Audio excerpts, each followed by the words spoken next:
The iconic Mercedes W113, aka the Pagoda. The first model debuted at the 1963 Geneva Motor Show and is considered Paul Brac's masterpiece.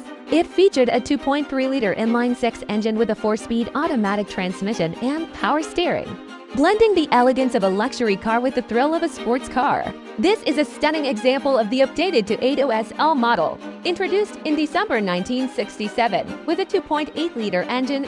This model made an instant impact, selling around 50,000 units until production ended in 1971. Its iconic styling and proportions make it a sought-after classic even 50 years later. This unit is in excellent condition both inside and out, mechanically sound and fully repainted. The hardtop rack is included, and maintenance records are available. Experience the timeless quality and elegance of the Pagoda. Message us now if you're interested in this classic or any other cars we have available.